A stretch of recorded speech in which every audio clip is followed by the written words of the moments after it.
విజయ్ ప్రభుత్వం ఏర్పాటు కోసం చేస్తున్నటువంటి ప్రయత్నాలు ఇప్పుడు అన్నా డిఎంకేని రెండు ముక్కలు చేయబోతున్నాడు. ఆయన యొక్క మార్గం లేదు ఆయనకి. ఎందుకు అంటే ఇటు గవర్నర్ అనుమతులు ఇవ్వలేదు, అటువైపు ఏమొచ్చేసి డిఎంకేతో కలిసి పోటీ చేసినటువంటి సిపిఎం, సిపిఐ, మరొక పార్టీ, మొత్తం ఈ పార్టీలు కాంగ్రెస్ తప్ప ఈ పార్టీలు ఏవి మద్దతు తెలపలేదు. అంటే ఇంకా పూర్తిగా అవి బయటికి రావడం లేదు.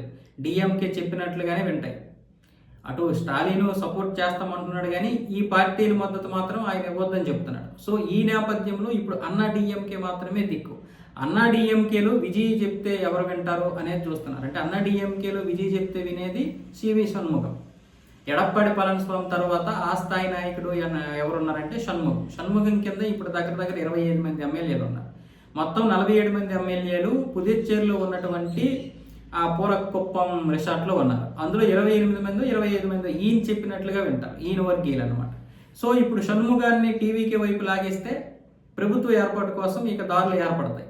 దానివల్ల ఇప్పుడు షణ్ముగంకి ఏంటి లాభం అంటే ఉప ముఖ్యమంత్రి పదవి, అలాగే మిగతా ఎమ్మెల్యేలకి ఈ క్యాబినెట్లో స్థానాలు, ఈ విధంగా పవర్ షేరింగ్ చేసుకోవడానికి ఇప్పుడు విజయ్కి చెందినటువంటి ముఖ్య నేతలతో పాటు ఆయన వ్యక్తిగత మేనేజర్ అందరూ కూడా ఇప్పుడు షణ్ముగంతో ఇది మంతనాలు జరుపుతున్నారు. నిన్నటి నుంచి కూడా మంతనాలు జరుపుతున్నారు. ఆ మంతనాలు ఇప్పుడు వేగవంతమయ్యాయి. ఎందుకు? గవర్నర్ ఎప్పుడైతే ఇక అనుమతులు ఇవ్వలేదో, నేను సంతృప్తి చెందకుండా అనుమతులు ఇవ్వను అని చెప్పాడో, ఇక వీళ్ళకి మరొక మార్గం లేకుండా పోయింది. దానివల్ల షణ్ముగాన్ని వీళ్ళ వైపు తిప్పుకుంటున్నారు. వాస్తవానికి షణ్ముగంకి ఇటువైపు రావడం ఇష్టమే, కానీ అక్కడ ఎడప్పాడి పళనిస్వామి ఎట్టి పరిస్థితుల్లో కూడా మనం మద్దతు ఇవ్వద్దని చెప్తున్నాడు. అయితే షణ్ముగం ఒకవేళ వెళ్ళిపోతే ఎడప్పాడి పళనిస్వామికి ఈయనకి ఖచ్చితంగా తెగిపోద్ది. దానివల్ల అన్న డిఎంకే రెండు ముక్కలు అయిపోయినా అయిపోవచ్చు. ఇప్పటికే అన్న డిఎంకే సగమే. జయలలిత గారు చనిపోయిన తర్వాత రెండు ముక్కలు అయిపోయింది అన్న డిఎంకే. మళ్ళీ బీజేపీ ఏదో తీసుకొచ్చి మొత్తానికి పోటీ చేయించింది కలిసి, కానీ వాళ్ళు సరిగ్గా పని చేయలేదు మన ఎన్నికల్లో.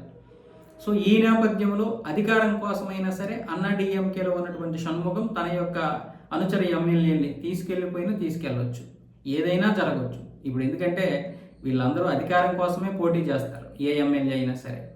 కాబట్టి వాళ్ళకి ఇవన్నీ అనవసరం, ఈ సిద్ధాంతాలు అనవసరం. ఇవన్నీ ఎవరికి పట్టవు, కొంతమందికి మాత్రమే ఆ సిద్ధాంతాలు పడతాయి తప్ప వీళ్ళందరికీ కూడా ఏ ప్రభుత్వం ఉంది, ఆ ప్రభుత్వంలో మనం ఉన్నామా లేవా, మనకి ప్రభుత్వం ఉందా లేదా, మన కాంట్రాక్టులు మనకు వచ్చాయా లేవా, మనం ఖర్చు పెట్టిన డబ్బులు వస్తాయా రావా, ఇవే చూసుకుంటారు ఏ ఎమ్మెల్యే అయినా సరే.